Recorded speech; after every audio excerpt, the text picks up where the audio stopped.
Hello and welcome back to the World Championship in Through the Ages. Two games have finished already for me, and I had quite a strong start. I was able to win both of my games so far, a 4 and a 3-player game. With that, I'm at 11 points, and the points between my opponents are even relatively divided. So the second position player at the moment is Eske, who has 3 points. And the game that we are taking a look at today is actually not the second 4-player game. That one is still ongoing, but instead another 3-player game between Eske, me, and GerisNezus. And now, without further ado, we are going to take a look at the game. In this game, I am playing in the 3rd position, and first of all, we will take a look at the leaders and wonders. And we have some science and lab leaders in age 3 with Steve Jobs, Bill Gates, Einstein, Marie Curie. Also, the space flight is there, the internet, so a lot of synergy for maybe some big science game. We have also Chaplin and Marlene and the Hollywood, so going for theaters might very well work as well. And then we have Mandela, no Pierre. Also no Gandhi, no Churchill, no Manhattan Project, no Red Cross. In H2 we have the Suez Canal and James Cook, so some colonization payoff.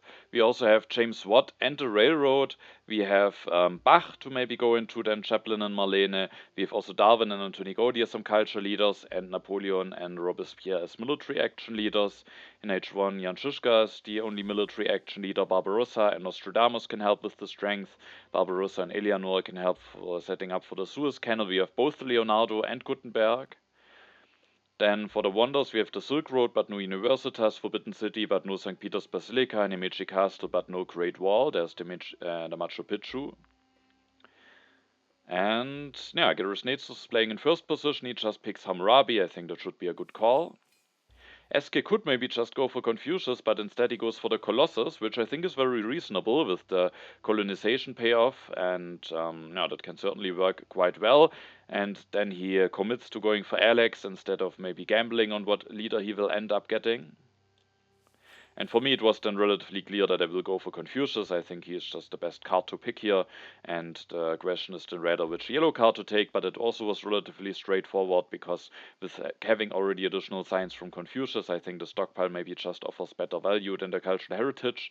And additionally, there are a lot of strong HA wonders that could be revealed. And if I take the stockpile, an additional card from the HA deck will be revealed, making it more likely that I get a strong wonder, hopefully available even for one civil action at my next turn. And additionally, also, even if I take the stockpile, the engineering genius still stays on the 2 civil action area for GerisNezus. If that wouldn't be the case, I might switch to cultural heritage, but it is the case, and with that, I think the stockpile is the better pick for me here. Now it's GerisNezus' turn. We see that the pyramids and the Roman roads are revealed. GerisNezus will go for Hammurabi, picks the engineering genius, and interestingly also picks the pyramids, so could even potentially finish the pyramids at the next turn. I'm not sure if I would go for the same line. I think I would just take the engineering genius, build a mine, increase my population, and then at the next turn I would be fine with getting either pyramids or Roman roads. I think I would prefer that instead of delaying the mine. Also, if finishing the pyramids first with already having additional civil actions from Hammurabi, I think is not necessarily the best thing to do.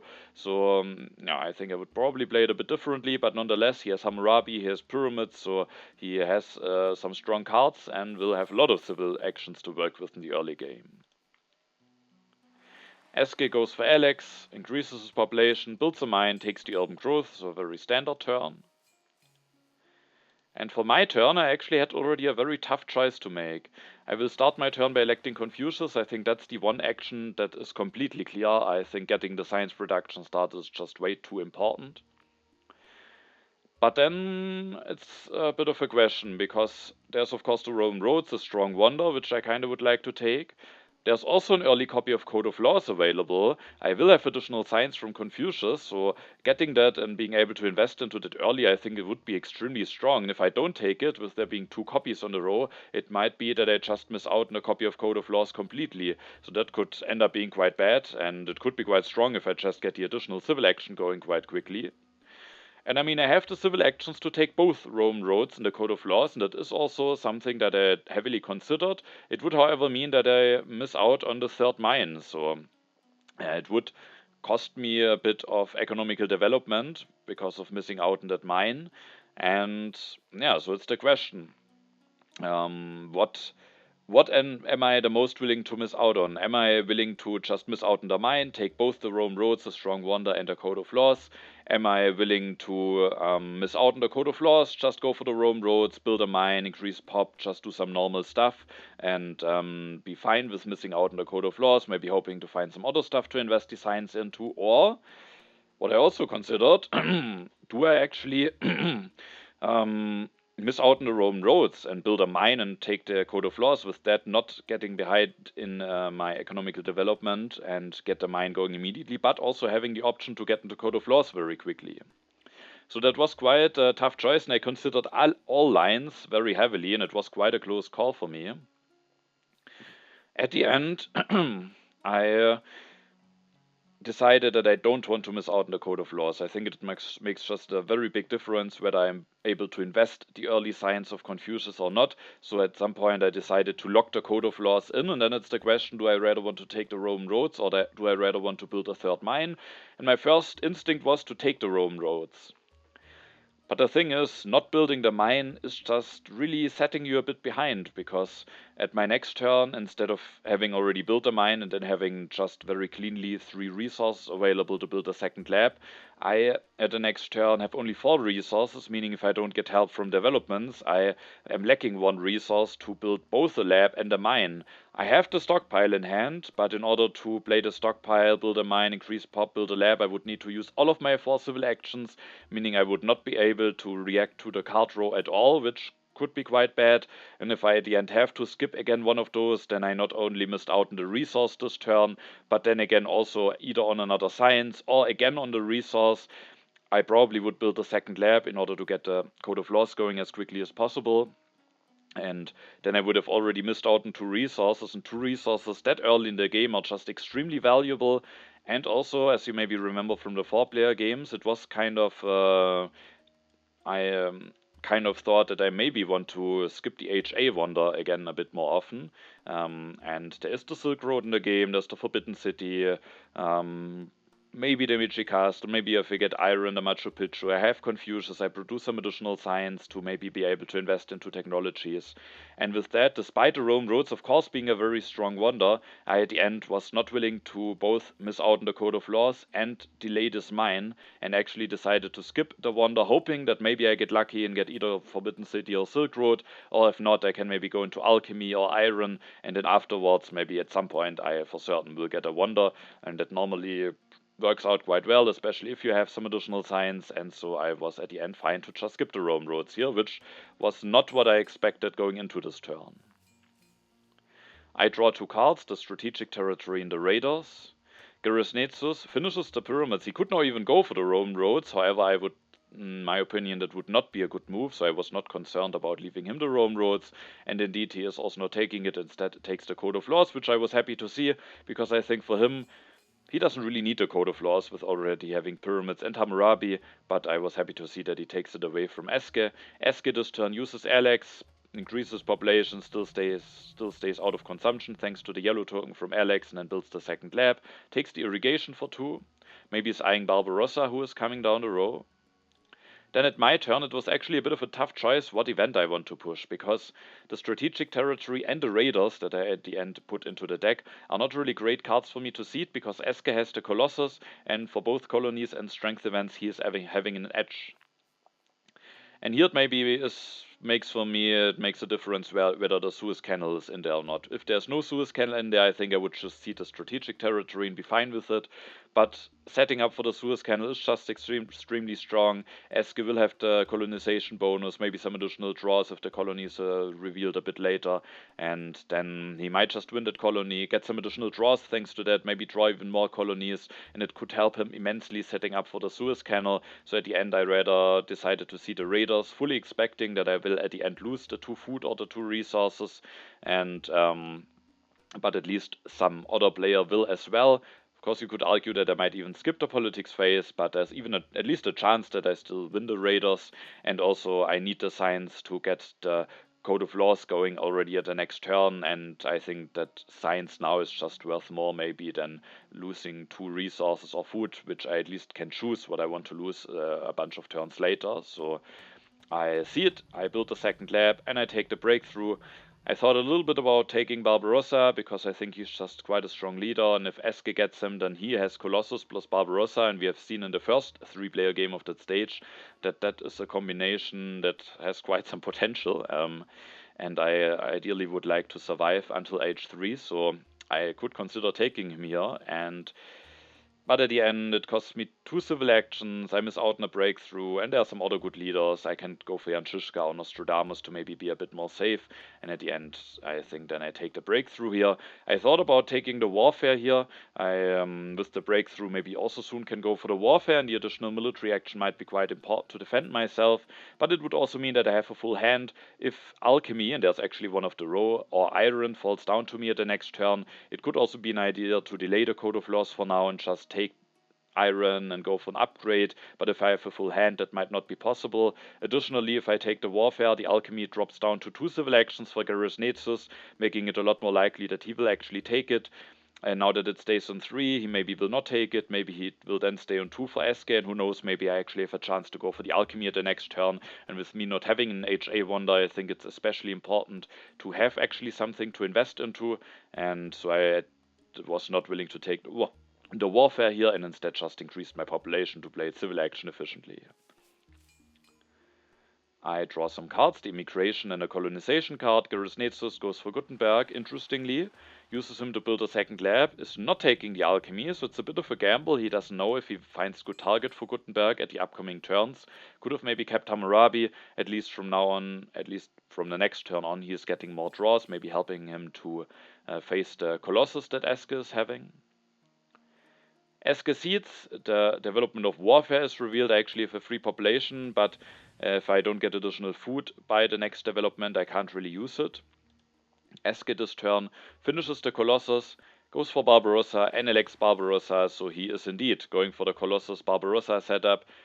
Maybe I should have taken him away, but I think it was just a bit too costly at my turn, and as I said, there are some other leaders to defend myself, but that is definitely something that is a bit dangerous, and I have to play maybe a bit more carefully now.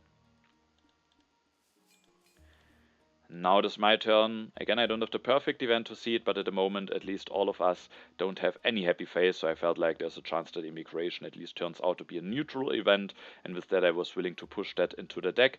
The development of civil life is revealed.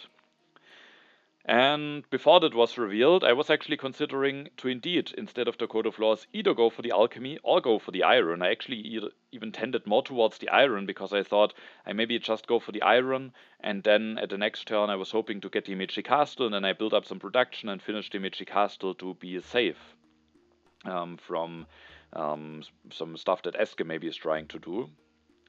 And after the development of civil life was revealed, I still thought maybe that's the best thing to do. The thing is, what do I do with the development of civil life? I don't have enough food to increase my population, so I have only 2 options. Either I develop the Code of Laws, or I build a religion for 2 resources, or of course I can skip that development, but it would be quite painful. Nonetheless, I considered either skipping or building the religion, and then just going for the iron mine, hoping that I get the castle at the next turn, and then I thought it could just be quite fine. I could of course also go for the alchemy, which is available a bit cheaper, but if I indeed plan to go for such a wonder, I think the iron might be better, and additionally I would take the iron away from GerisNezus. But as you can see, at the end I actually decided differently.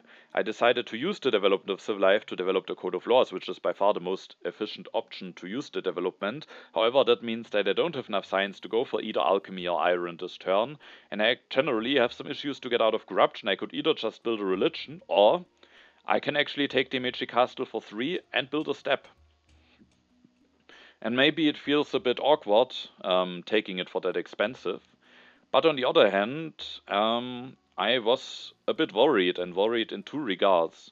The first regard is that I don't know for certain whether I get the Imechi Castle. GerisNezus has lots of civil actions.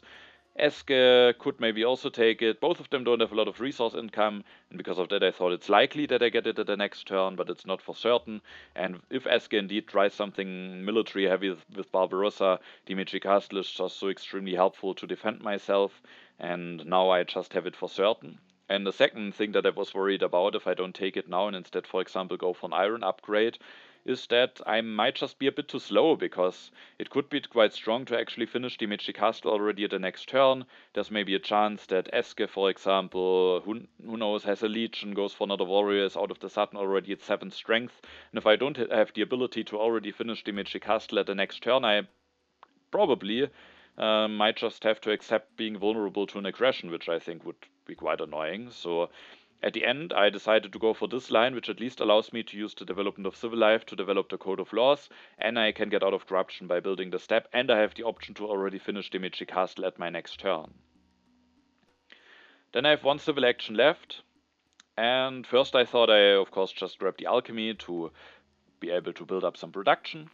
But I thought I might very well need to finish the Meiji Castle very soon. There is another copy of Iron, another copy of Alchemy coming. Also, if I don't take this Alchemy, this one will be discarded, meaning it gets maybe quite a bit less likely that GerisNezus actually gets an Alchemy for Gutenberg, because now I have the chance to deny him the second Alchemy, while if I take this, then I can't do anything about it if an Alchemy is falling down the row. And I think going for printing presses would be quite greedy for GerisNezus, with Eske going for a military setup. So I felt like that has some potential upside for me later on, and the reserves also could be quite important to have. I went into consumption early. If there's a military push, it is very important to have a lot of population available, and so being able to use this for food, or maybe just for resources also to finish the Meiji Castle. I of course can also use the stockpile for that, but who knows, maybe it could be worthwhile to keep the stockpile a little bit longer. And the reason for that is that there's actually a Silk Road in the game, which maybe I could still be getting after finishing a Meiji Castle. And so at the end I decided to go for the reserves here, which felt a bit unintuitive, but I felt like I should still find things to invest into. I might need to defend myself mainly anyway, and then the reserves might help me defending myself, and I can actually deny the second copy of Alchemy from GerisNezus potentially. So already some interesting turns, I would say, in this game. I draw a Phalanx tactic and the Wealthy Territory. GerisNezus is willing to take the printing press with Gutenberg, also develops the Code of Laws with the development of Civil Life, which is a bit awkward for him. I'm not sure if I would have done that, because now he is very low in science, he has lots of civil actions, and it's actually quite tricky for him to spend those, especially if he doesn't get a wonder. Maybe it could even be an idea here to just grab the Silk Road actually, but maybe it could have been also an idea to use the development of Civil Life to increase his population and then go for some iron upgrades, because at least then he has some civil actions to spend on those upgrades, instead of just being able to take some cards and now actually having already some severe hand space issues. At least he can develop either the printing press with Gutenberg using the breakthrough at the next turn, or the theology, so he can get rid of some cards, but nonetheless I felt like that is a bit of an awkward setup that he is going into here. I mean, he's using the urban growth now. I was a bit unhappy to see that, because now he's having a happy face for the immigration that I've seeded, but that of course makes it that he has no space in hand.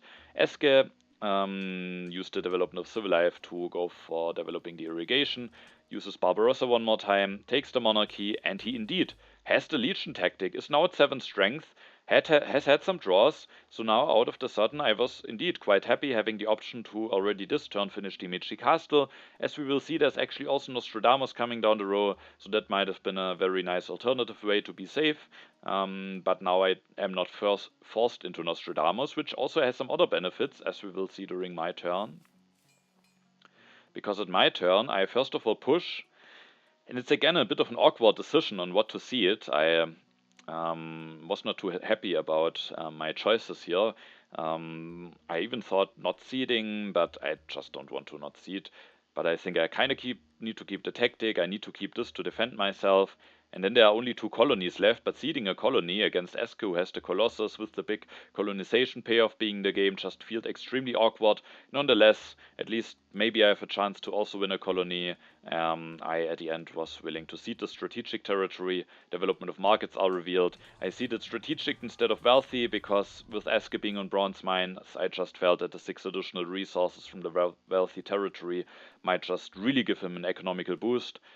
Of course, the strategic territory is also quite strong for him, maybe giving him the draws that he needs to find a strong colony for the Suez Canal in H2, but The 6 resource at the end felt a bit more threatening to me here, and at the end I ceded a strategic territory, but I wasn't really happy about the events that I needed to push so far, because the 3 events that are in there now are raiders, immigration, and strategic territory, and I felt like all of those events are actually bad for me, so maybe I actually should have, for example, this turn skipped seeding, but the additional science is just so valuable and so important, so that I at the end was willing to push yet another potentially not beneficial event for me into the deck.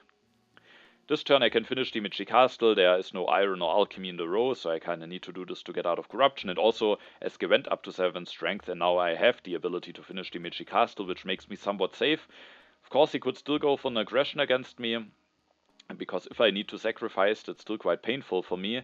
But GerisNezus, with being that low on science and with not being able to go for Nostradamus, actually also has quite some difficulties to increase his strength by enough, and very likely might not be able to go for more than 3 strength. And if we then are both at 3 strength, then I felt like it's just logical for Eske to go for an aggression against GerisNezus, and with that I thought being at 3 strength is at least fine for now.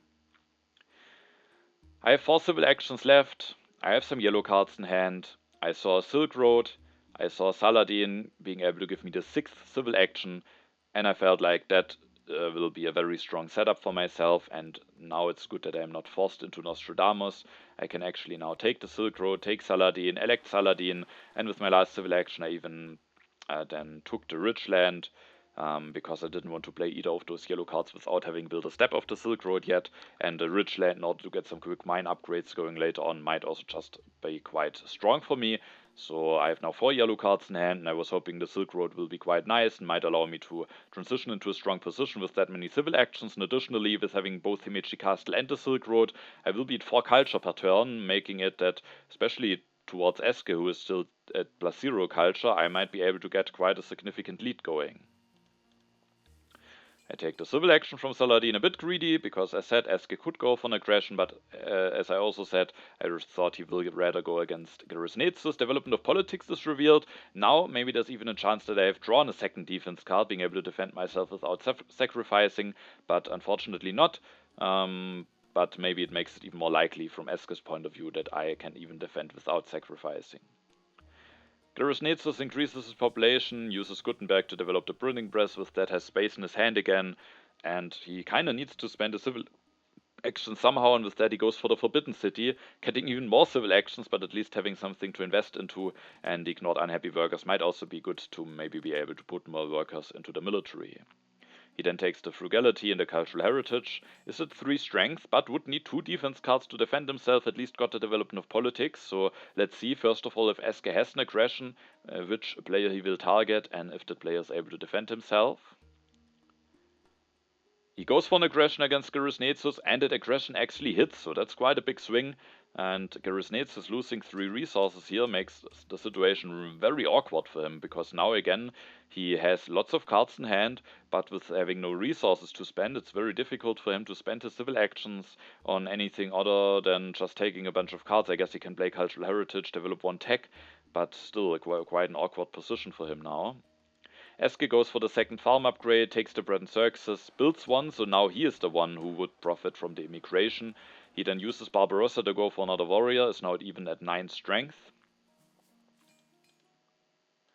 Now it is my turn. I actually offered a naval trade agreement to GerisNezus.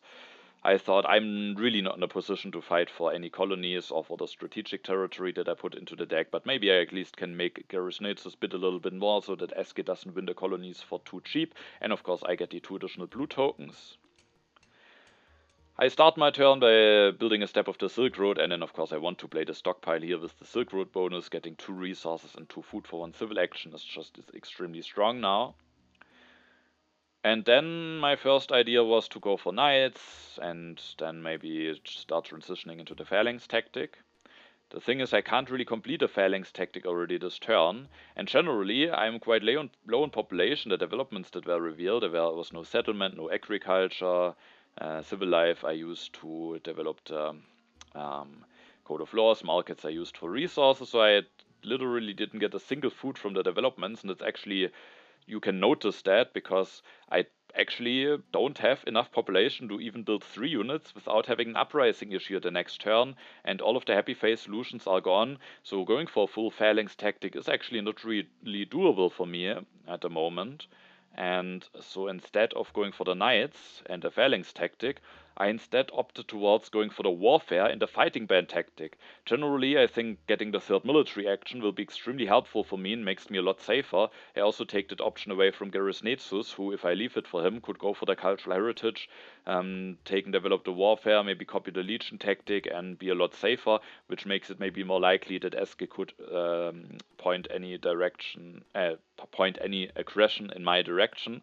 And so at the end I decided, after increasing my population to get out of corruption, to first of all build a warrior, reveal the fighting band tactic using some H1 military actions to not miss out on H2 draws too much. I then developed a warfare. I'm at 6 strength at least now. I have the Amici Castle. I can, in case of emergency, take Saladin for strength, and with that I felt somewhat comfortable, not completely of course, but Eske at least has only warriors for the moment, and with that I felt somewhat safer now. And also felt like with my 6 civil actions and 3 military actions, with me already starting to produce a bit of culture and me soon being able to finish the Silk Road, I actually might be transitioning into quite a strong position here. I said developed a warfare, and then the question is, do I at least take the knights in hand, giving myself the option to go for the phalanx at some point.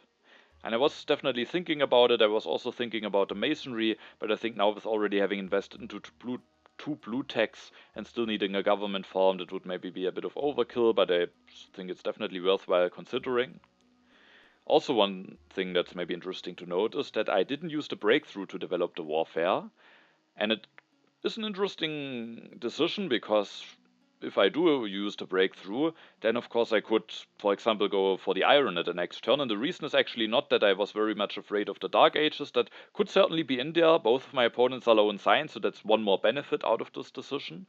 But the main reason was actually that I thought maybe it could be quite valuable to use the breakthrough at some point with the Silk Road bonus, because this turn I already used the stockpile for that. And I also thought that maybe I don't necessarily want to go for the iron at the next turn. It might be better to just finish the Silk Road first and then maybe leave myself open for an early coal. And then I could of course be punished if I need the science to get into a government form, but I was thinking that it's a lot more likely that if I go into a government form it will be by revolution, and with that I thought I can just keep that in hand and hopefully generate one more science at some point with it, but it's an interesting choice and it could of course also backfire. For the last civil action, I then just decided to build a step of the Silk Road, actually skipping the knights here, hoping that for now I will be safe and that I will be able to pick up some H2 military techs. One of the main reasons why I wanted to build a step here is that that allows me to finish the Silk Road at the next turn. I will have just enough resources to do that, while still having 3 civil actions left, making it that I could finish the Silk Road at my next turn, get out of corruption, while still grabbing a key card for 3 civil actions. I keep an aggression in hand because there is the chance that maybe I could also hit GerisNezus at some point. I could even now take the strength of Saladin, then I'm at 8, but GerisNezus can copy the legion tactic, then he only needs one H1 defense card, and then I definitely didn't want to give up the civil action just for Saladin just for that. H2 starts, Eske draws some cards from the Colossus, GerisNezus seeds, there are actually the Raiders revealed, and that is of course extremely bad for GerisNezus. We can see that even before the Raiders are evaluated, he has only 1 resource and 2 food. Now he loses some stuff, is now at 0 food. I guess at least the food wasn't really that valuable for him anyway, so I guess it's not even that bad, but he has even less stuff available now, doesn't have the option to maybe use the reserves at some point to get another population out. And then the question is, can he make it that he is safe from Eske? He has seeded, with that he can't copy the legion tactic and be safe, but with not being able to defend the aggression before, he basically has already shown that he didn't have 2 defense cards in hand, and with that he was willing to push. Who knows, maybe something helpful could have been revealed that could have helped him making him safe. He develops the alchemy with Gutenberg, takes the engineering genius, which will help him with the Forbidden City, takes the reserves, which might also help him with the Forbidden City, and then actually has to destroy a mine, so he is in quite an awkward spot. He will now get 2 H2 draws. He's not copying the Legion tactic yet. I think the correct decision to at least be able to defend against an aggression, or to at least have the chance to be able to defend against an aggression. And let's see if he if Eske has an aggression and if GerisNezus is able to defend. And Eske actually got a spy out of the Colossus draw, so yeah, that game starts to remind me of the first 3-player game, only that Eske is in the spot that I was in. And he's really doing some severe damage now to GerisNezus, already the second successful aggression. GerisNezus going down to 0 science. He's really, really low on any resources here. Has again a very full hand.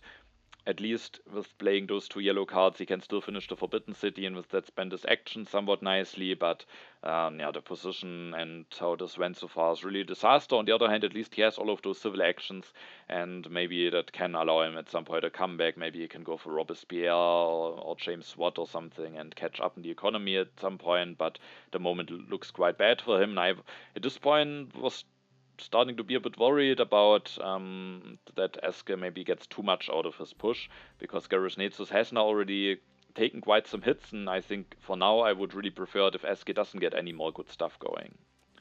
He goes for another warrior, is not even at 10 strength.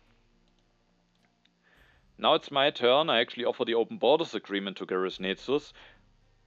First of all, the additional military action could of course be nice for me, but mainly I also thought that it could be beneficial for me if GerisNezus doesn't get hit by yet another aggression. But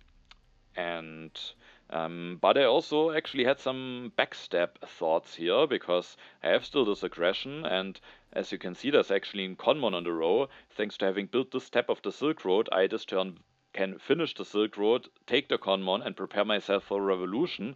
And then it could be maybe tempting to take the strength of Saladin anyway, and while if I'm at 8 and GerisNezus copies the Legion tactic and then is at 5, he only needs a 1 defense card to defend. With the open borders agreement, he out of the sudden would need a second defense card to defend, and then I could maybe go for a blunder of my own. And so I thought that could actually also open up such possibilities for me. But maybe just because of that, also GerisNezus just rejected the pact, and with that I don't get that pact going. And then as said, I will go for the Silk Road, I will go for the Conmon. I think being able to revolt at the next turn will be extremely strong. And yeah, I think then I have a lot of civil actions with the Silk Road. Hopefully there won't be anything too important in the road that will disrupt me, because when after my turn will be at 8 civil actions with the Silk Road, enough military actions to hopefully be able to not be in danger of an aggression too much, then I really felt like my position is going into the right direction. I miss out on the iron, but I felt like that should be safe with that many civil actions. I might also be fine skipping out on mine upgrades completely, and I still have a decent chance of getting the coal at some point. Also, we can see that using the breakthrough and often that not using the breakthrough earlier might have some effect now, because if I do the revolution to Conmon at the next turn, I'm at 7 minus 6 1 science, but plus 3 with the Silk Road bonus. I will be at 4 plus another 3, meaning I in 2 turns will be at 7 science instead of 6, what would have been the case if I used the breakthrough earlier. And 7 versus 6 of course makes a big difference, because with 7 science I would actually be able to go into coal in 2 turns. So we can see here that maybe that turned out to be the correct choice of not using the breakthrough earlier. GerisNezus builds some steps of the Forbidden City, finishes that, takes the journalism with using Gutenberg. Not too sure about that, because he has already some big hand space issues with having all of those texts in hand, low science, and I think that might be causing more problems than doing good for him. And then he takes Napoleon, copies the Legion tactic, but yeah, he's still in a very vulnerable position.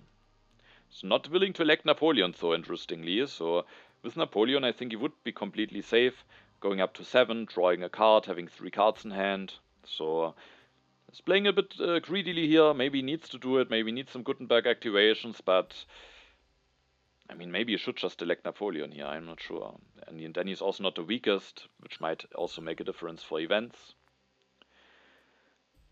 Eske pushes, the strategic territory is revealed. I was not willing to bid for that.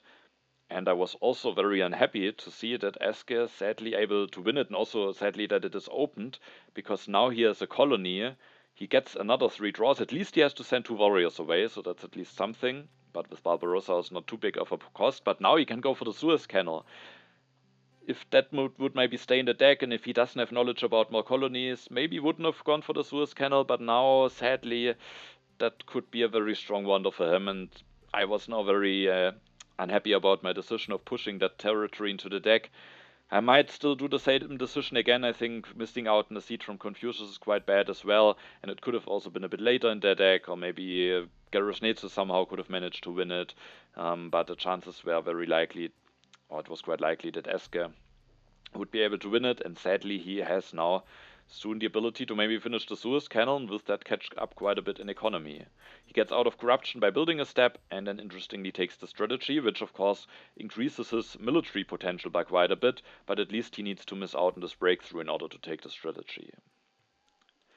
At my turn before, I thought hopefully I will not get disrupted here by anything important, and now there are actually some important cards in a row, and I really needed to think about whether I want to actually do the revolution or not.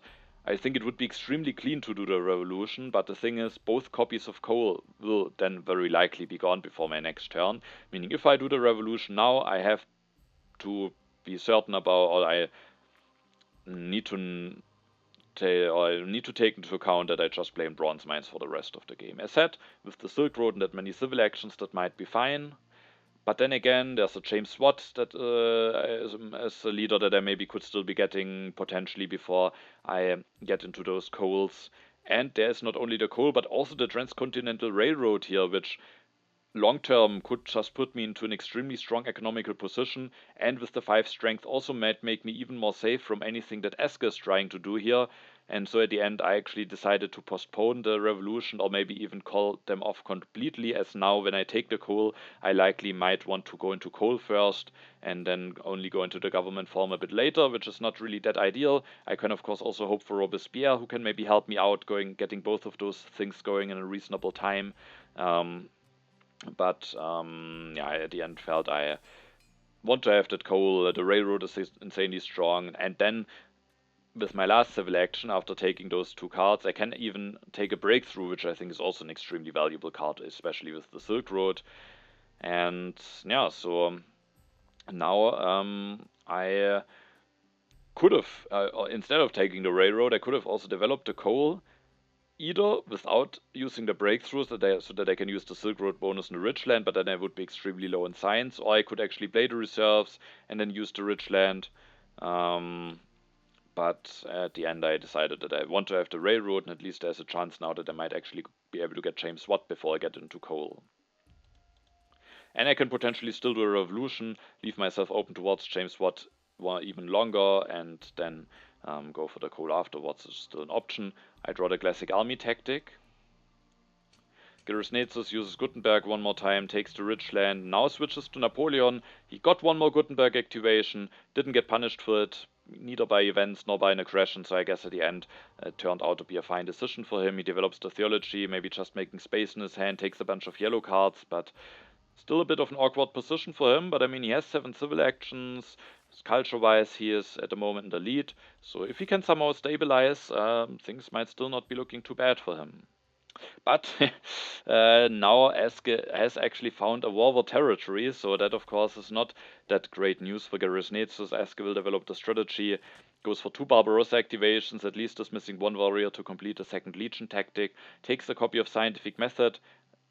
Interestingly, takes the selective breeding here. He has already irrigation farms, but he knows that both of his opponents are on HA farms. There's no ocean liner service in there, at least a statue, but no ocean liner. Meaning if he takes the selective breeding, it's basically guaranteed that one of us will miss out on a food solution. The thing is, also both of us have really some issues with science, so it's the question how quickly we could go into the selective breeding anyway, but still it could definitely some damage, and we will also see that it has some effects this game. And then with the last civil action, he is building a step, interestingly not willing to take the cannons here.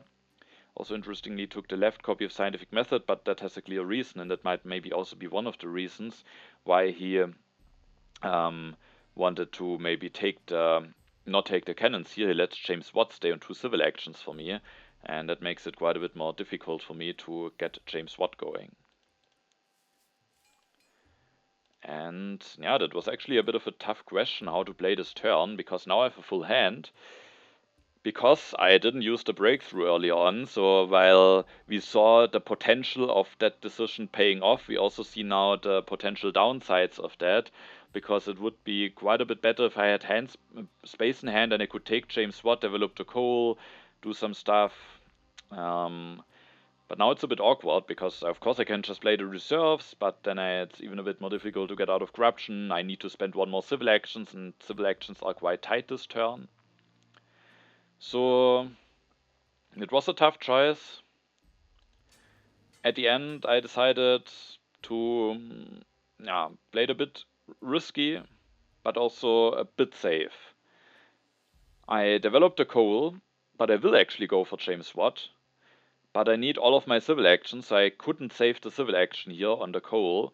And I mean, if I make space in my hand, as said, I need to play the reserves, then the Silk Road bonus is applied on that card, I will have corruption issues, and then I still kind of need to use one of those breakthroughs, otherwise I might not, I just need to use one of them now, and then I get one less science out of that, I have some corruption issues, so at the end I decided to just develop the coal, sadly not get a discount of James Watt for that card, but I still decided to go for James Watt, because that allows me to, after having switched to him, upgrade one mine with the rich land, and then I can take the Rifleman.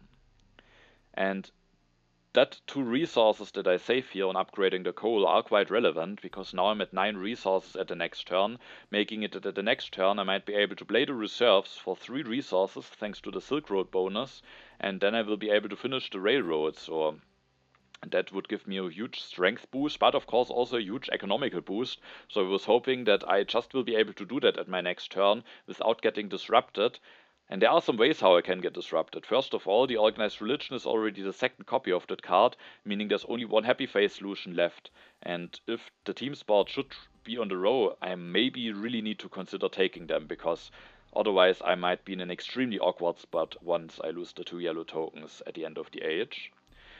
And the maybe even more dangerous option on how I could get disrupted is a potential aggression from Eske, because while I have the Magic Castle, I can sacrifice a warrior for +4 additional strength, but then I still need 5 to defend, and I only have an H1 defense card in hand, meaning at the moment I am not able to defend even with sacrificing. Eske has a bunch of additional military actions. He might just try an aggression without it costing him too much, and even if I need to sacrifice, it's still a benefit for him, so he might just be fine deploying an aggression against me, and I might not be able to defend that aggression, so that is quite a risk to take.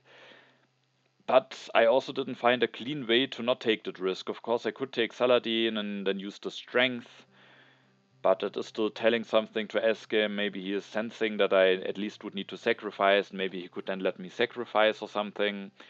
And I, at the end, was just hoping that I will not get disrupted. I will actually purposefully keep the Reign of Terror in hand at the end of my turn, making it look like I might have 2 H1 defense cards in hand, which then would mean that I could at least defend with sacrificing a warrior, which I was hoping might make it less likely that Eske will actually go for an aggression. There's at least also the chance that I will draw a defense card, and I just felt like going for 1 coal upgrade now and being able to finish the railroad at the next turn is just so strong. If I should at the next turn if I should be able to do that and not be disrupted, I really thought my position is looking very strong. Still some potential weaknesses, of course. I might miss out on team sports, and I also, of course, with Eske having taken the first copy of Selective Breeding, am in danger of missing out on that card. So still, my position is very fragile, maybe a bit similar to the last 4-player game, but potentially even more so.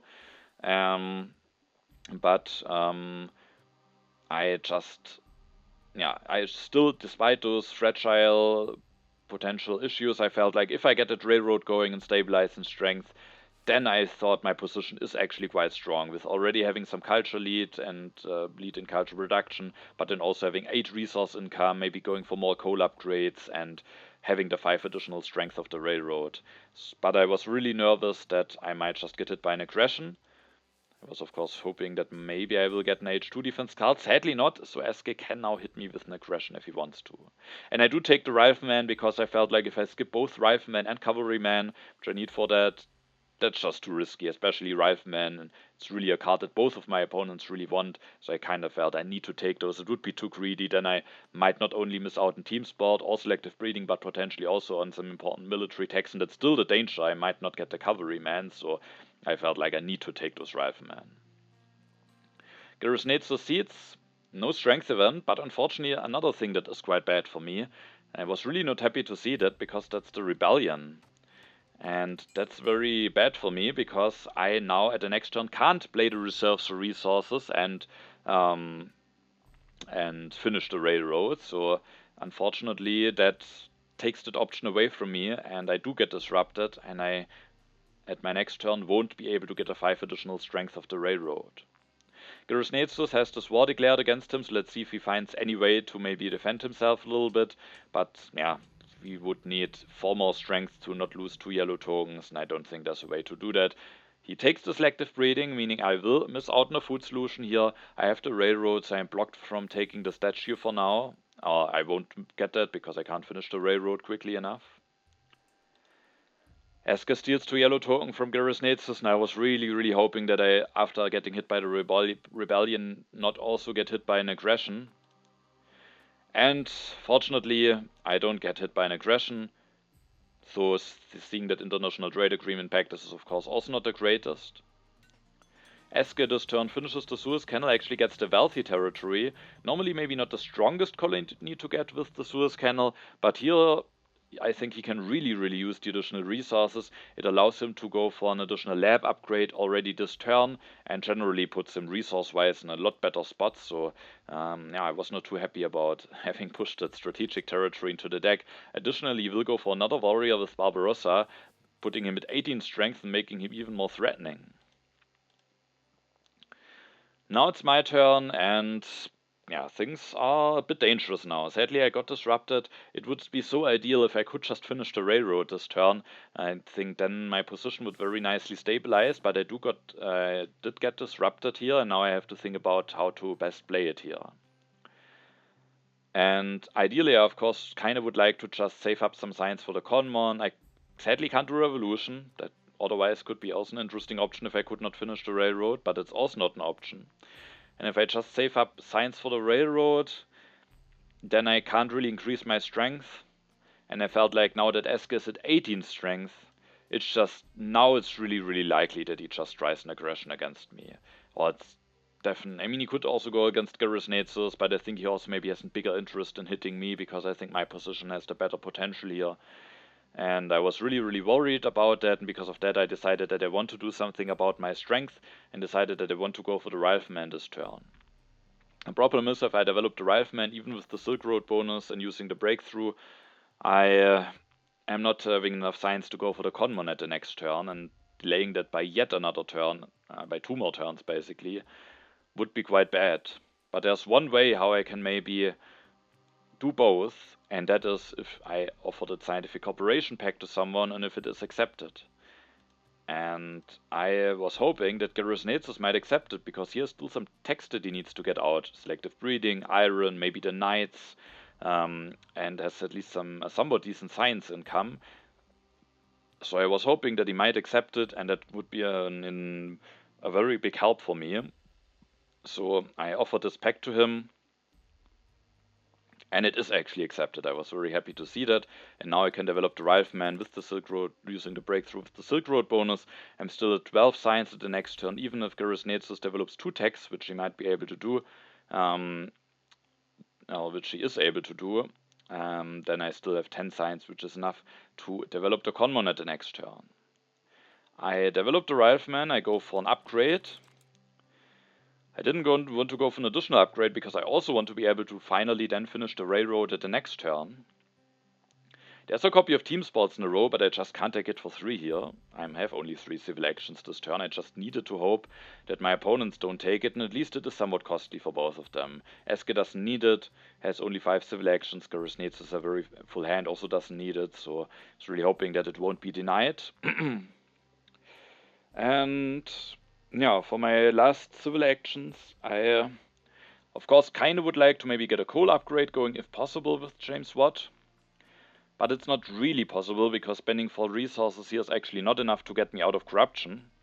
And then I also need to increase my population. I could potentially just do that, but I think that would be very greedy, because I have a chance here to grab the cavalryman in order to be able to go for the classic army tactic at some point, and generally being prepared for maybe H3 tactics as well. So I first thought, well, I need to take those cavalrymen. If I take those, I still want to get out of corruption, and then I just maybe need to increase my population. And with 11 resources, if I play the reserves, at least I will be able to finish the railroad at the next turn, hopefully. Also, with upgrading this warrior to rifleman, of course I'm still quite a lot behind in strength, but at least I potentially have the option to sacrifice the rifleman, giving me +6. Then I'm at 14 and I need 4 to defend myself. I have at least that 1 defense card. So if I decided it is worthwhile sacrificing a rifleman, which is of course a very big cost in itself, especially with me having no food income, but at least I have the option to do that, and maybe having the option to do that will also make it at Eske maybe Spencer's politics phase a bit differently. So yeah, I thought I need to take the cavalryman, but then I also was thinking about, well, if GerisNezus, for example, indeed develops 2 techs, I'm in the next turn at 10, I need to develop the conmon, then I'm at 0 + 3, I'm very low in science. I also, in 2 turns, really need to get into team sports, otherwise I actually have an uprising issue and would need to destroy something. And so at the end I thought, while it is quite greedy, if I take the cavalryman here, and if I don't take the breakthrough here, I actually can't really use the cavalryman for quite a lot of turns potentially. And there is at least still a second copy. I can hope for tanks or something. I will at least get hopefully the 5 strength of the railroad soon, maybe some strength from team sports, hopefully. And at the end I decided that an even more important card than the cavalryman is actually the breakthrough. I could also take both cards, maybe accept corruption, or actually maybe upgrade another warrior to rifleman, even get out of corruption. But then again, I would not be able to finish the railroad at the next turn. Maybe that could be a fine sacrifice. Maybe I could hope to go into team sports at the next turn. I would have an additional strength here. I would have the team sports. But yeah, maybe I should have considered that line more. But at the end, I decided that I just skip the cavalryman, increase my population to get out of corruption, and take the breakthrough.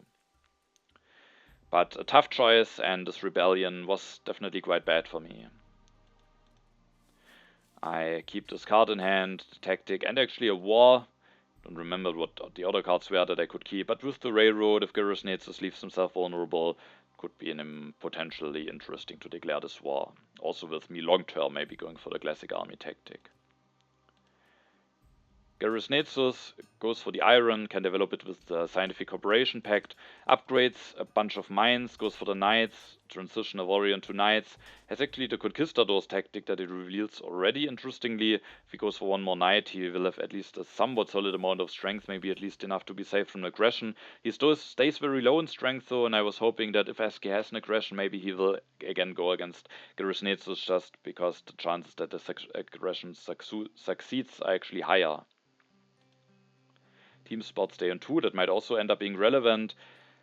The immigration is revealed. I was really thinking, if the immigration actually stays in the deck, it could be very worthwhile, especially with me having no food income, to then indeed, and that's also only possible thanks to having taken the breakthrough, and I was also considering that already at the turn before, I could then go for the conmon, develop it, and also go for the team sports, build one, also get some additional strength at least from there, delay the railroad, but maybe at least go for an upgrade if possible, and then I would actually be able to win the immigration. Unfortunately, it's revealed now, but fortunately, I don't get hit by an aggression. So, despite being able to defend it, it would still be extremely costly to lose the rifleman. So, that's at least still good. Eske goes actually for 7th warrior with Barbarossa. Maybe we can just disband it at some point with his excess military actions.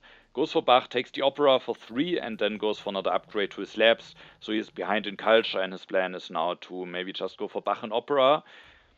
But I was not too worried about it. What I was worried about is that he has still quite a high amount of strength, but at my next turn I now will be able to, if I want to finish the railroad, or go for team sports, so I will maybe finally stabilize, I will be able to go for the conmon. I still have a culture lead. I actually also will get 6 culture from James Watt once he leaves when I finish the railroad. And Eske has only +5 resources, only 5 civil actions. I was feeling that yeah, it's not that easy for him to just build a bunch of operas. And I, for the moment, still have the lead. but I don't have population income, so that could be problematic. But if I get a bit lucky and get an early mechanized agriculture with James Watt, then it might just be game over potentially. Now it is my turn. I don't want to push. I don't want to get disrupted by anything here. I developed a Conmon with the breakthrough. Thanks to that, I would not be able to go for the team sports, and I still considered it. Because I can build a team sports, just go for an upgrade, and then instead of going up to 8s, I would go up to 7, but then I still would need to finish the railroad at the next turn. I would need to spend an action, for example, taking the engineering genius, and I felt like in the next turn when H3 will be starting, I will want to have as many free civil actions as possible. The rebellion is at least out, and so I took the team sports, of course, in hand, and then I just played the reserves and finished the railroad, being now at 13 strength, having so many military actions, and finally being somewhat safe again. I draw some cards. Economic progress could be interesting, especially if I get the mechanized agriculture. Also politics of strength. GerisNezus plays the revolutionary idea. Interestingly, goes for the navigation, goes for the selective breeding, so sadly he is developing quite a bunch of techs with the pact. He goes for a mine upgrade, takes the republic, maybe he has a plan of doing the revolution into that. Is for now staying at 10 strength, so maybe he has now the defense cards that he needs to defend, would need 2 of them. As you can see at my last turn, I didn't take the cavalryman. Could have taken them, but Eske was going for Bach and investing that much into Opera. I was an only having warriors. I was really thinking that for now I should be safe, and then I can still wait for tanks, hopefully. Eske seeds, and what I saw revealed, I was really unhappy to see, because the barbarians will cost me a population here. Bit unfortunate, I have only 1 more culture than GerisNezus, but I have that 1 more culture, and I am already low in population.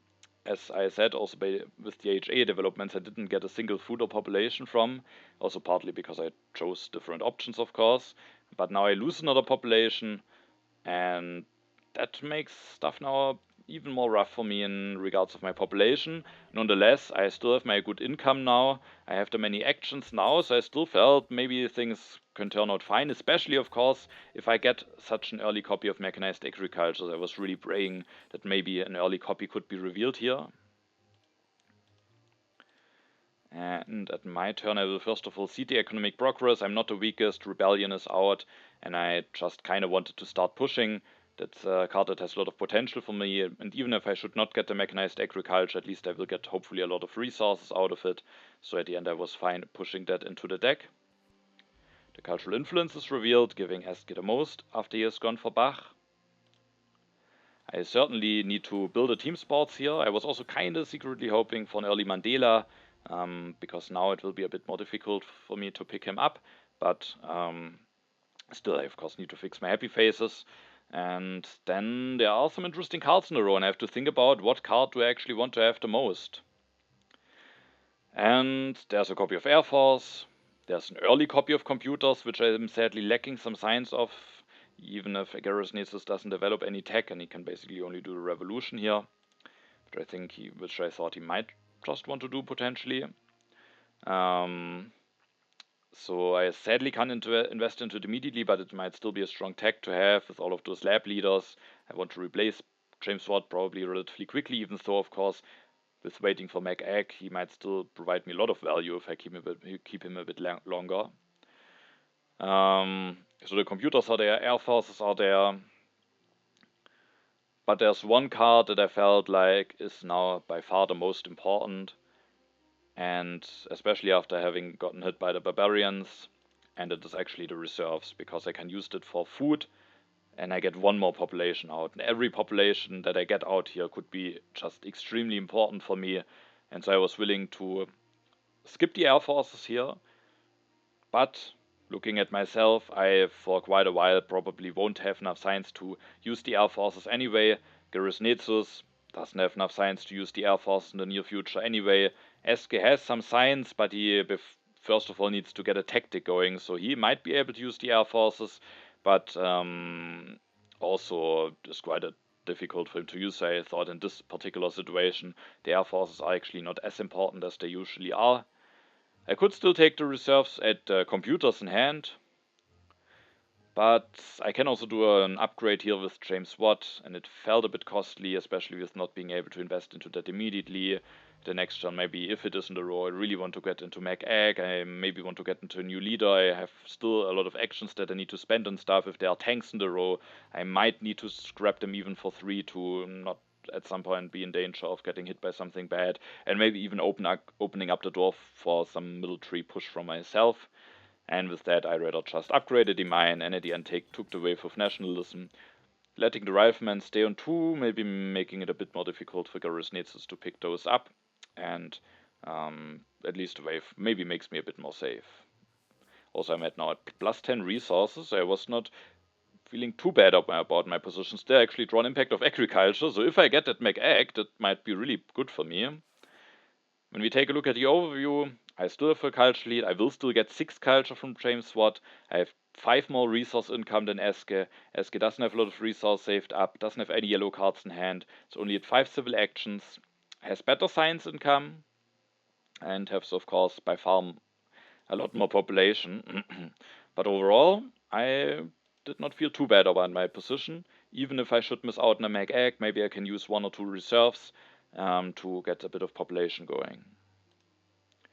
And what I was very happy to see is the prosperity. It actually gives me 3 food after I've built a team sports, which is just enough to increase my population, meaning with the reserves I can now go for 2 more pop, which I think makes life a lot easier for me.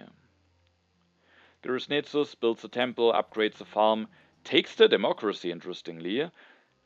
And I was a bit surprised to see this, but also happy to see that. I think using that for himself will be quite costly, but he takes it away from Eske, who soon might be able to go into the democracy, and then, if he goes for democracy, maybe 1 more opera, he might be able to catch up in culture relatively quickly and transition into a strong position. So I was quite happy to see that GerisNezus actually takes that card away, maybe with the plan of somehow using that for himself, and he's also taking the air forces here, which I also was happy to see because I felt like those air forces are still better in the hand of Eske. On the other hand, now it's less likely maybe that I get the last copy, so it's a double-edged sword. For now it's maybe better, long term it might mean that I just miss out on the air forces. Eske seeds, the historic territory is revealed. And I can't really bid for that. I have no defense cards. Of course I can bid 3, but my opponents will bid more anyway. And I'm very low in population, don't need the happy faces. I at the end just passed in that colony. And I was not happy to see that Eske just wins it for 1 warrior, but of course he had a lot of draws, so yeah. But now he gets that, is now actually not that far away in culture already, and is now at plus 6 with the Suez Canal, so seeing that colony I think improves his position by quite a lot here actually. Eske this turn develops the cannons, builds 1, is now at 18 strength, again takes the computers, the efficient upgrade, and the rifleman, so the computers are taken away from me. But there are some other interesting cards, potentially interesting cards. I first of all will increase my population, which also gets me out of corruption. I could upgrade another wine with James Watt, but with my low population I think it's better if I keep it available to disband. Sadly there's no mechanized agriculture on the row yet, so I for now can't fix my food income. And this turn I was just mainly picking some cards because I do think there are actually quite a bunch of cards that I really want to have. First of all, the revolutionary idea with having the scientific cooperation pact, with being still quite low in science, and I might need to go for tanks, maybe want to go into a better urban building type. I just need the science from that, and GerisNezus really needs this as well, so I think I really need to grab this. And then, with having James Watt and maybe wanting to transition out of him relatively quickly, I also felt like I want to have both movies and multimedia, because the other 2 copies of those tags are coming down the road, so if I don't take them now, there is even a chance that I don't get any of them. And those might just help me going for a replacement leader quickly. Multimedia is of course generally just a very good tech to have, especially with me for the moment having enough happy faces. And if I get Einstein, that could really give me a boost. And then on the other hand, movies for Chaplin, Marlene Dietrich, there's Hollywood, there's internet. Those techs could just be quite strong. I have a lot of resource to invest to. I don't have the most population, but for the moment I still have 1 free population. I can get another one with the reserves. I can disband a mine. I might be able to disband 1 or 2 labs at some point. So I might still be able to build 1 or 2 multimedias, especially if the strength increase isn't going on too quickly. And so I wanted to have those in hand. I could now already this turn just play the reserves, increase my population, getting some actions out of the way. But at the end I decided, and I'm not sure if it's the correct choice, but I do think it probably is, I also took the patriotism. It's a bit costly for 2 civil actions, and I don't really need the resources. But the military actions might be quite strong, and in this case it's true to say actions, because with the Silk Road I'm of course getting 2 actions out of that patriotism. And the thing is, I will now upgrade my warrior to rifleman. I'm at 17 strength. I have the classic army tactic, if tanks are on the row, and if I should get a war, it could actually be quite strong just to declare that war, build 2 tanks, plus 10 strength, get the classic army tactics, plus 17. I could even sacrifice, and out of the sudden I could declare a war, potentially going even up to 39 strength. And if my opponents are not careful, and GerisNezus is of course still in a vulnerable position, but also Eske doesn't have a lot of resource saved up, which makes it more difficult for him to be really safe from anything. I felt like if I should get a war and the tanks, it could be quite strong just being able to, out of the sudden, increase my strength by a lot. But if I don't have the patriotism and the additional military actions, then I don't have the military actions to build 2 units and reveal the tactics. So with that, I thought the patriotism just opens up another door. Basically, I wanted to prepare myself for different ways on how the game might evolve. If I get Chaplin or Marlene, I can go into movies. If I get Einstein, or if maybe I don't get any leader and no mechanized agriculture, I might get into multimedia at the next turn. If I get a war and maybe the tanks, I can go for patriotism, potentially go for a bit more of a military-heavy approach. So I was hoping that I have some different options here, but after Eske wanted his Turek territory, I was now already a bit more worried about this position, but overall still feeling like I definitely have still a good shot at winning here.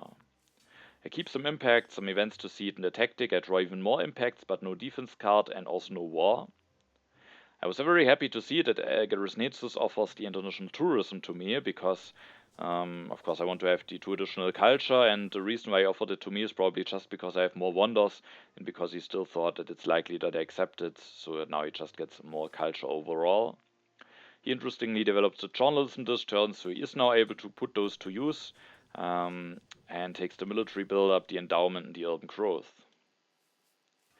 Now there is actually a copy of mechanized agriculture coming down the road. I was interested to see whether Eske might deny that card.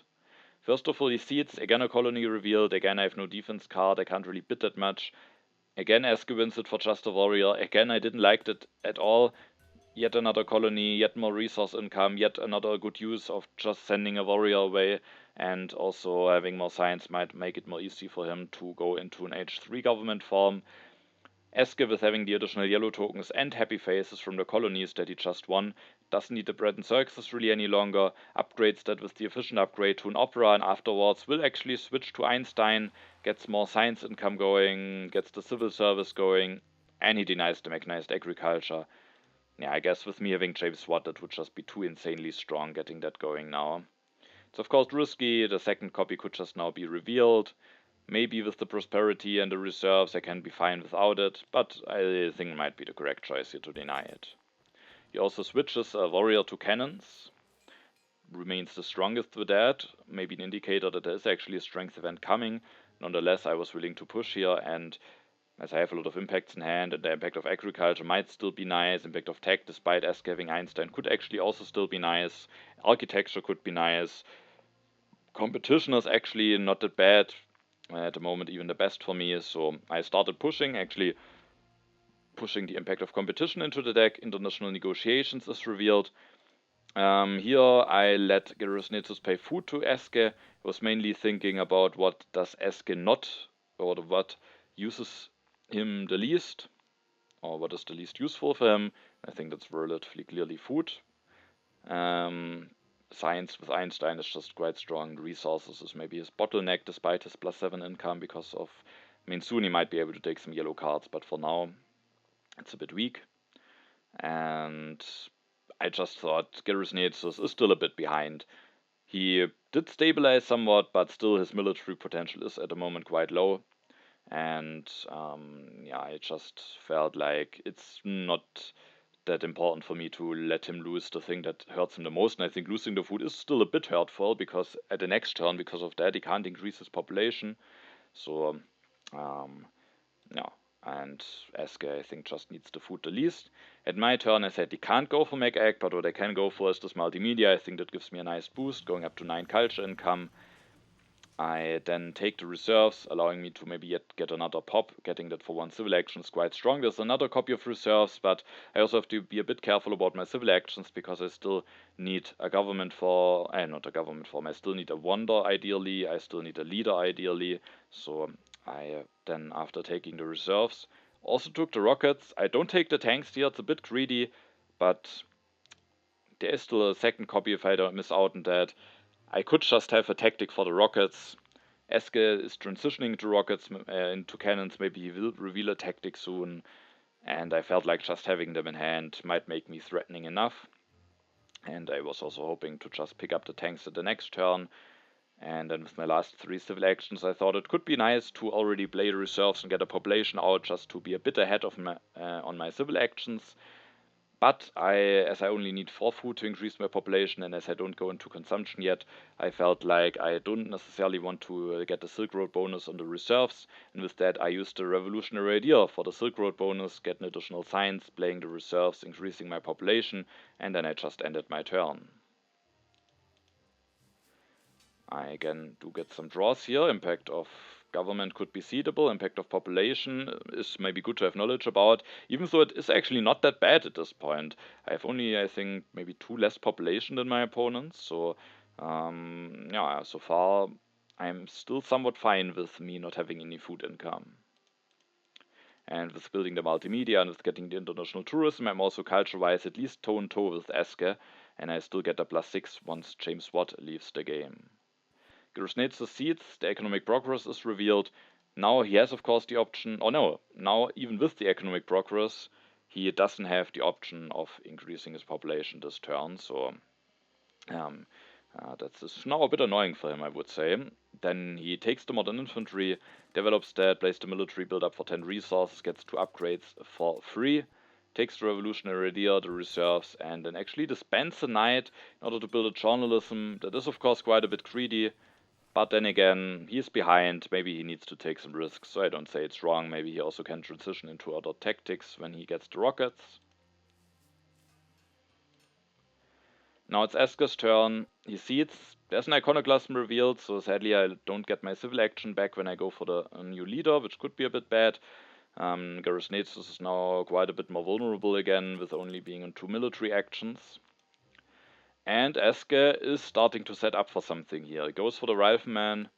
The economic progress sadly has no more resources, so me seeding that, it did backfire a little bit, even though I, of course, also gained a lot of resources out of it. He goes for another Rifleman, yet another upgrade to Rifleman, is now 27 strength and takes the second copy of Air Forces. He doesn't have too many resources left, but just enough to, for example, develop the cavalryman, go for 2 modern army tactics with the patriotism. He has also just enough military actions to go for a line like this. He also could have the positional army tactic. He could then either go for air forces or a card that will actually appear on the row at my turn, the fundamentalism. He also has enough science to go for. So he has actually quite a big strength potential. He did this committive line, so I was fully expecting him to declare war at the next turn, and I was not too much afraid that it would hit me because I have so many resources saved up. It's not that difficult for me to make me safe, but the thing is, GerisNezus is still very, very vulnerable, and Eske might just have the potential to steal a lot of culture from him. I sadly didn't draw a war yet, otherwise I could also build up towards something, for example towards getting 2 mechanized army tactics, now actually with tanks going. So I also would have the potential to go for a relatively big war if I wanted to. It would cause me some destruction, that's of course would not be too great. But now I have to find other ways, maybe just continue some peaceful build-up, making sure to stay safe, hoping to then get a wonder at the end.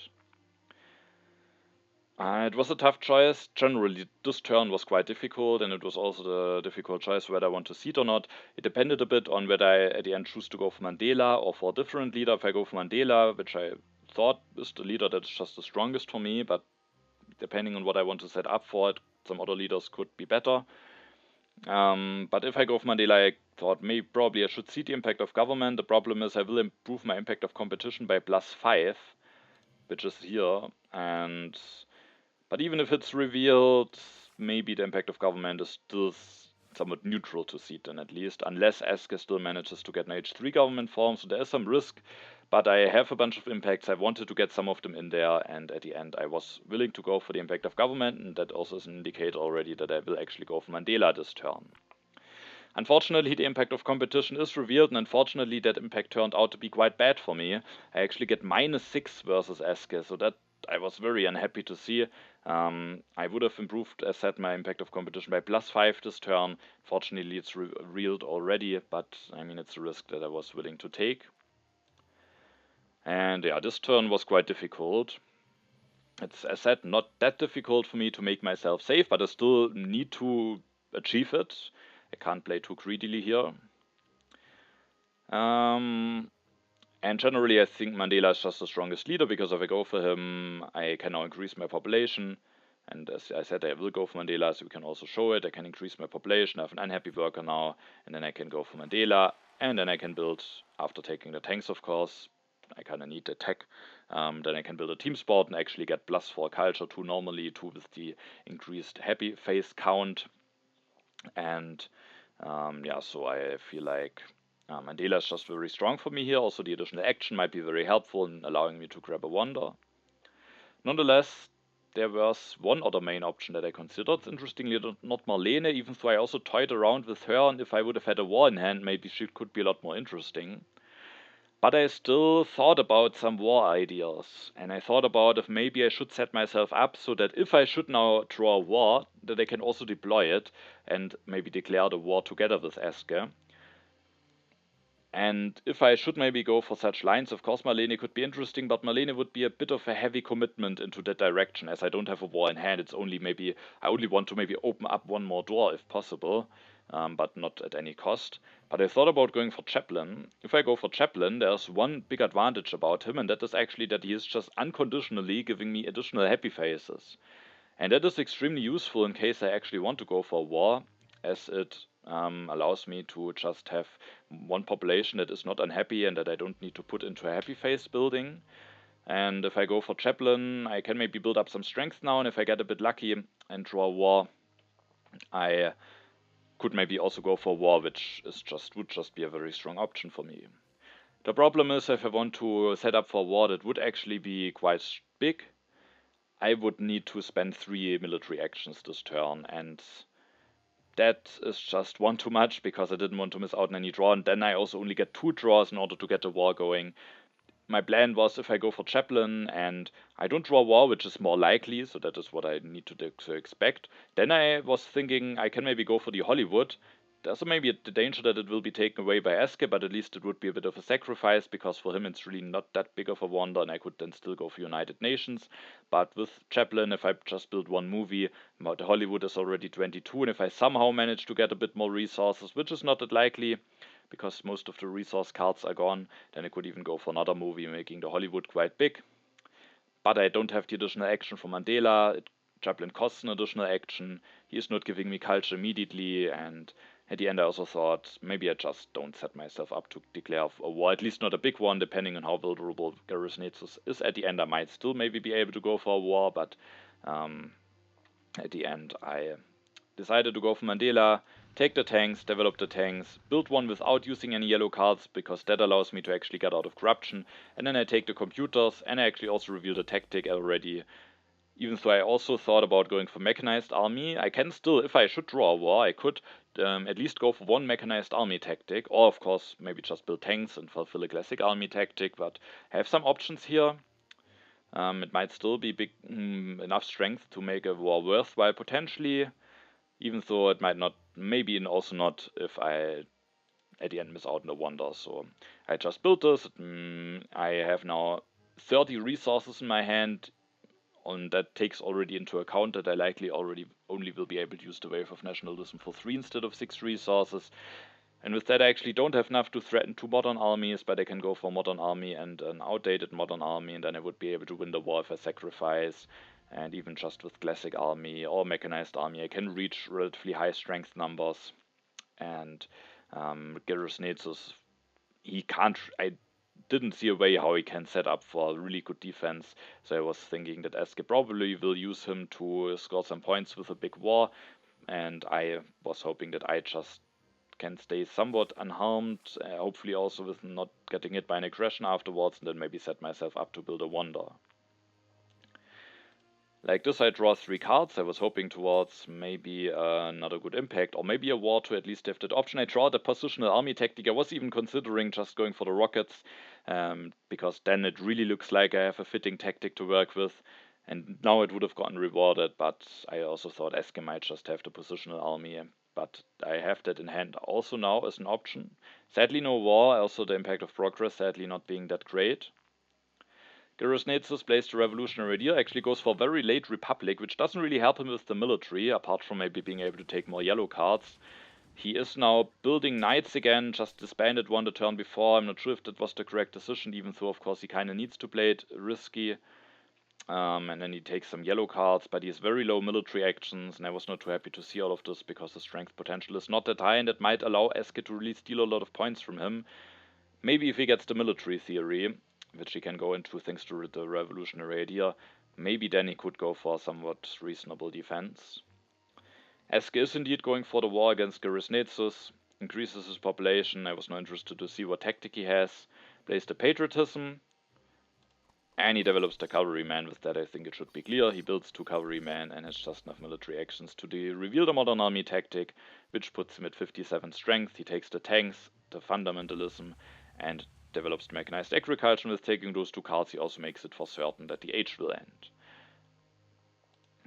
Now it's my turn, and again, the turn was somewhat complicated, and I also do think this turn I might be making some mistakes. And I even did one very embarrassing or a very bad and also unfortunate, because it influenced my turn, calculation mistake, as I can explain to you.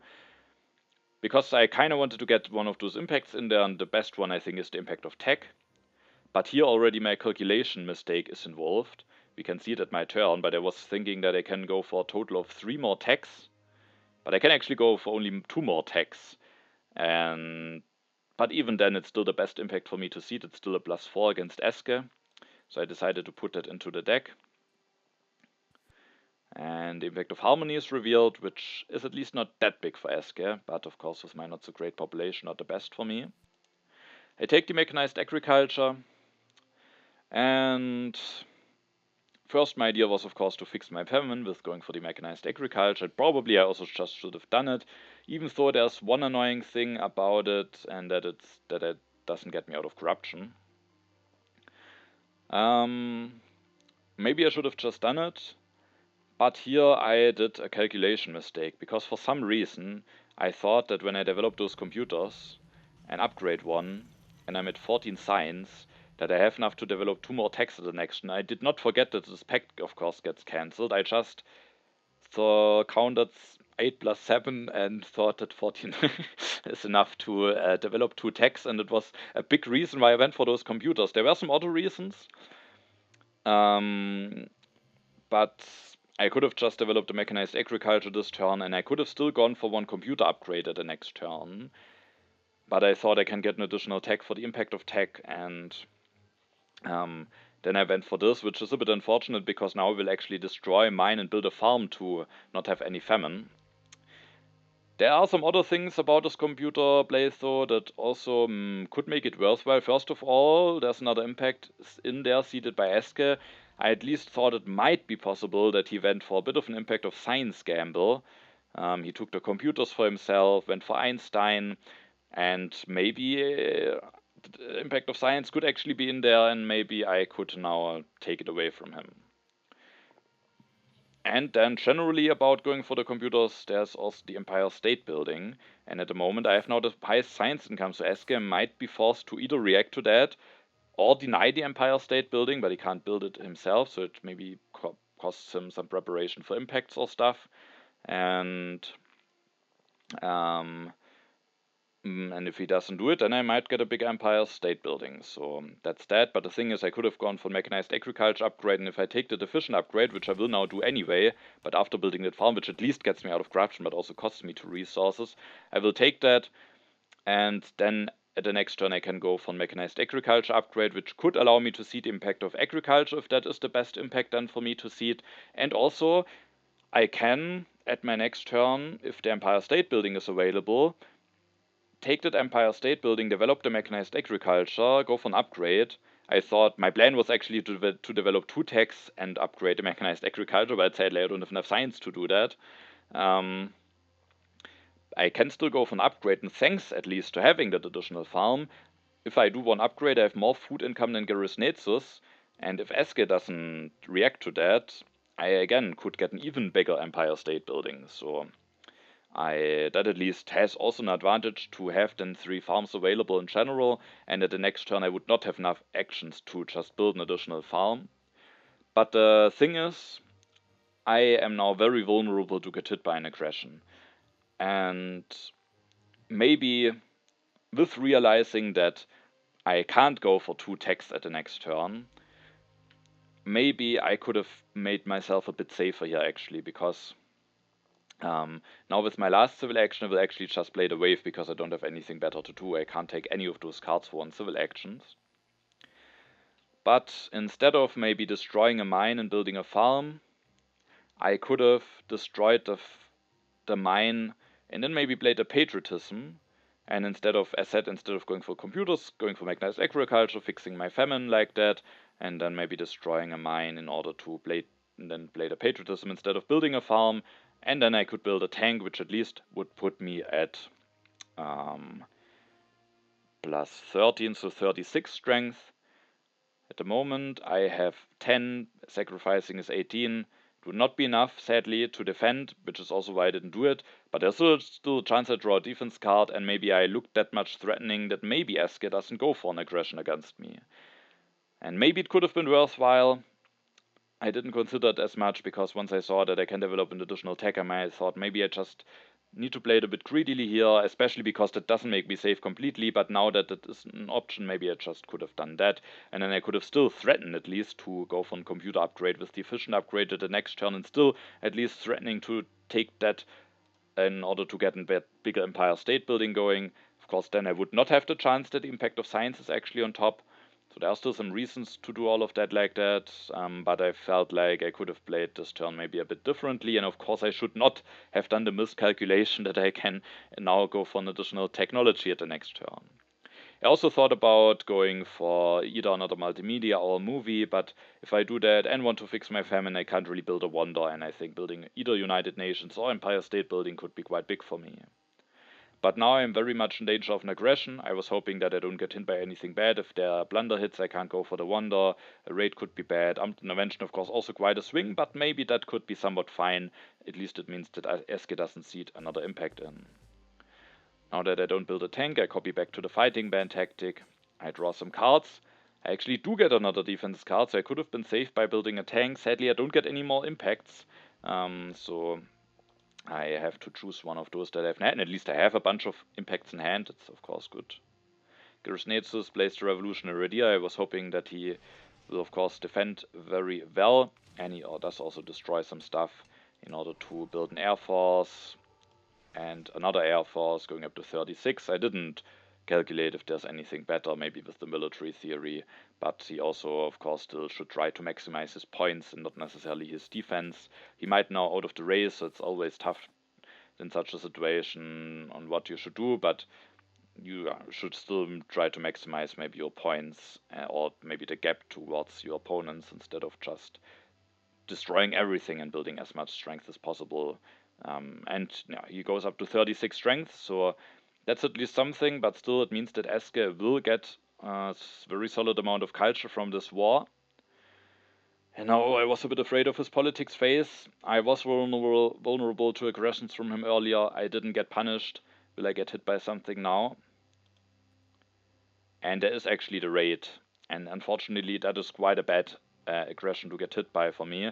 You will see at my turn that it is quite annoying, but the +8 means, and a raid blunder wouldn't have been given Eske +8, only +7, but with +8 he has just enough to go for the United Nations and finish that wonder, which at least means that he doesn't deny the Empire State Building. I was also afraid that he might now have a very good impact to evaluate, but luckily he doesn't have any, so that's good.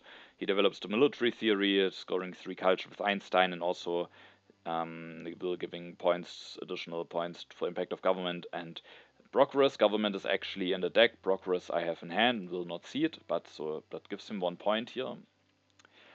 At least he doesn't take the Empire State Building away, but that multimedia gone is quite annoying because out of the sudden I don't win the culture category any longer and the science category any longer. And yeah, so I sadly will only be able to finish that for 16 points, but at least maybe there's still a small chance if I get lucky with the impacts. And so I decided at my turn to push. I can either go for Empire State Building, upgrade a computer, and then win the science category, or develop the mechanized agriculture, and I want to develop 1 tech anyway because of the impact of tech, and then I can upgrade that and then have actually the most food income. And I very quickly came to the conclusion that I want to go for the food here because the impact of agriculture, if I go for the food, is just the best impact. It's better than impact of architecture if I go for the lab upgrade. And also it costs less resources, meaning that afterwards I have still enough resources left to at least build a religion. Sadly, losing those happy face from the team sports also cost me some culture from Mandela. So I see the impact of agriculture into the deck. The impact of balance is revealed. Actually not too bad for me, but I might need to hope for something good here. And it's a bit bad again because I will now go for a farm upgrade and I would actually improve my impact of balance by +8 this turn. Yeah, but it was the last impact. It could have been even worse before I built a 3rd farm. So I go for an upgrade, build a religion, I take the Empire State Building, I finish it for 16 points, and I think that's the best that I can do here. And before the final impacts, I am 16 points behind Eske. It's a gap that can still maybe be closed. 3 of the impacts are mine. All of them give me some small benefits. And then there's 1 impact from GerisNezus. And if that is something like impact of culture, things might get really close here. But I need to hope for something good from GerisNezus here. And now the first impact is actually the impact of GerisNezus. The impact of variety is not a bad one for me. It's actually a completely neutral one. But that might not be good enough for me here. Then there's the impact of tech, giving me +4 against Eske. There is the impact of government, giving me +1 against Eske. And then there's the impact of agriculture, giving me +3 against Eske. So it's actually quite close. Despite getting hit by the raid, I'm only 8 points behind Eske, but Eske is at the end able to win this game. So congratulations to him. After I pulled off a nice military game in the first 3-player game, he managed to pull a nice one off in the second 3-player game. Really hitting GerisNezus with some bad stuff, putting him into a very bad position, and then also getting a war, sadly sponsored basically by my economic progress, because without those resources he would only be able to go for 1 modern army tactic. I think maybe he could have done something with air forces, but not sure if he had enough science for that. So fortunately my events helped him generally a lot. With Confucius I seeded raiders, he was the one who didn't get hit by. I seeded immigration, he was the one winning the population, and I seeded strategic territory, he was the one winning it, and maybe that was also the reason why he could allow himself to go for the Suez Canal potentially. Economic progress at the end maybe helped him a bit more. So that was maybe a bit of a theme in this game, and that can of course be a big downside of Confucius. Ideally you draw something neutral, or you can just put in a lot of Confucius events, but sometimes there are events that are not that great to seed. Sometimes you should even stop seeding. Maybe I should have done it at least at 1 occasion, but I think probably I should, at the next time I would still seed again. But maybe it could be correct to not seed in some of those situations, and then sometimes you have to put something in that is not that great, and that is of course a downside of Confucius that we have seen this game. Still was quite an interesting game, managing my low food, generally my position was very fragile in H2. Early game was interesting with the decision of skipping the Roman roads, then going for Meiji Castle Silk Road, setting up for the Common Revolution, disrupting the revolution, then getting disrupted by finishing the railroad by the rebellion. Then stuff got delayed. Nonetheless, going into H3, I was somewhat confident about my position. I think Eske winning those 2 territories for just a single warrior, but I couldn't really bid. Even if I went all in, he would have really needed to pay more, I guess, for the developed territory maybe. But winning those 2 for just a single warrior, I think, might have given him the edge here. I think that was worth quite a lot. I mean, that was alone worth already 11 culture. So, but of course, that's one of the benefits of the Colossus. You draw additional cards. You have that small colonization bonus, and you have maybe a bit of dominating strength position, which makes it that your opponent can't that easily bid as much. And then you can maybe put some colonies in there. That's one of the advantages of that wonder. So the Colossus, again, having some good performance here. And then at the end, Eske with the big war became a bit difficult for me, but I also think I maybe misplayed, or I definitely misplayed because I went for the computers thinking that I can go for an additional tech with the impact of tech. If I maybe would have gone for the play with making myself safe from an aggression, which I'm not sure if I would do it, because I actually didn't have the defense card in hand to defend, but I did draw it. There was a chance I would draw it, and then the aggression would fail. Eske would maybe deny a wonder then, but then maybe I could actually win this game, potentially. So it was close towards the very end, but at the end I was not able to win, and Eske is able to win this 3-player game. Alright, with that game finished, we will now take a look at the current standings. And we can see that my position is actually still quite strong, thanks to my good start. I am now at 13 points, 3 games finished. This Eske is now a bit closer, but still 5 points behind. And so my position is still generally quite strong. Eske now definitely in the race. Mayun and GerisNezus quite a bit behind, but also with 1 less game finish. But they maybe need to score a win now in order to stay in the race for the first place. And the first place is basically the only thing that matters, because yeah, that's the only players that will advance. All the others will be eliminated, so they are a bit under pressure now in order to score the necessary points soon to stay in the race. I am still very happy about my position, and yeah. With that, we are at the end of the video. I hope you are excited for the next games to come. We still have 1 4-player game that needs to finish, and that we will then, of course, cover here on this channel. And yeah, so I say thanks for watching, have a nice time, and see you in the next video.